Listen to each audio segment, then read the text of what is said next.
अमृता 2025 का NEET qualified जो अभी जीएमसी मिरज में गवर्नमेंट कॉलेज में फर्स्ट ईयर में एमबीबीएस को अभी प्रोसीड कर रही है। तो हम पहले तो कंग्रेचुलेसन बोलना चाहेंगे एमबीबीएस के लिए, जो अभी गवर्नमेंट सीट जो बहुत सारे बच्चों को नहीं मिलते हैं वो गवर्नमेंट सीट अमृता को मिला है। और आगे एक्सपेक्ट करते हैं कि एक अमृता एक अच्छा बेस्ट डॉक्टर बन के निकलेगी वहाँ से।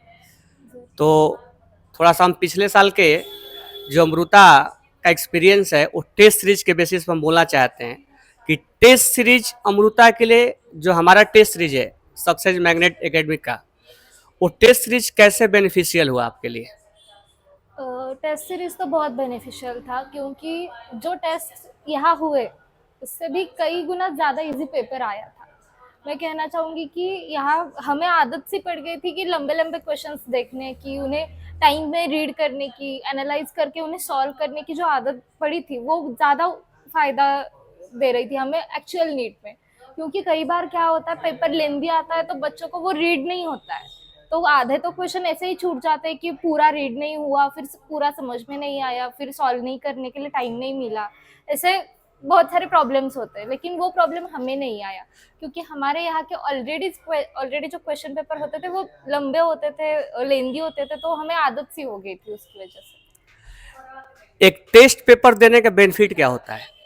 टेस्ट पेपर देने का मतलब जितने ज़्यादा पेपर्स दोगे ना, उतने आपके वो जो सिली मिस्टेक्स होते हैं वो उनका रेट कम हो जाता है। एट द एंड आते आते आपका बहुत मिस्टेक्स नंबर ऑफ मिस्टेक्स बहुत कम हो जाते हैं। मतलब अगर इनिशियली में आप 10 मिस्टेक्स कर रहे हो तो लास्ट में आते आते 1 या 2 ही करोगे। हम ये बोलते हैं कि टेस्ट पेपर का टेस्ट देने के बाद एनालाइज करना चाहिए, पर कैसे करना चाहिए? यहाँ पे एकेडमी में तो सारे हमारे टीचर्स ही एनालाइज करके देते थे।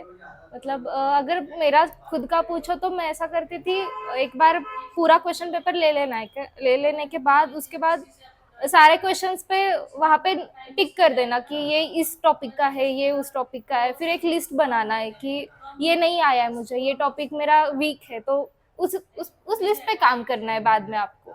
मतलब जो आते हैं वो आते ही है, जो नहीं आते उनको ढूंढ के उन पे काम करना है। टीचर से टेस्ट के बाद सारा डाउट पूछना चाहिए या सारा 45 के 45 क्वेश्चन हमें मतलब एनालाइज करना चाहिए एक पर सब्जेक्ट अनुसार से? मुझे लगता है कि 45 क्वेश्चंस एनालाइज होने चाहिए, क्योंकि कई बार ऐसा होता है कि हमने एक मेथड यूज करा होता है और उसका एक्चुअल मेथड कोई और हो सकता है। तो उसकी वजह से जितना ज़्यादा टीचर्स से आप एनालाइज करके लोगे वो उतना बेनिफिशियल होता है। हमारे यहाँ मैं जब थी तो हमारे टेस्ट के बाद, हर शाम को टेस्ट के बाद कुछ घंटों के बाद ही पूरा का पूरा पेपर एनालाइज करके दिया जाता था, और वो भी एक क्वालिफाइड और अच्छे अच्छे टीचर्स के से मिलता था। एसएमसी में अगर आप आओगे ना तो अच्छे अच्छे टीचर्स मिलेंगे आपको। मतलब ऐसा नहीं कि कोई भी आ रहा है और कोई भी कुछ भी पढ़ा के जा रहा है। यहाँ पे खुद वो टीचर्स है जो जिन्हें सिस्टम पता है, जिन्हें एक्चुअल पेपर कैसे आते हैं ये पता है। अगर हम बात करें कि फर्स्ट टेस्ट दे रहे हैं और हम मॉक टेस्ट 10th दे रहे हैं, तो कितने मार्क्स का इम्प्रूवमेंट हो जाता है पहला टेस्ट में और 10वें टेस्ट में?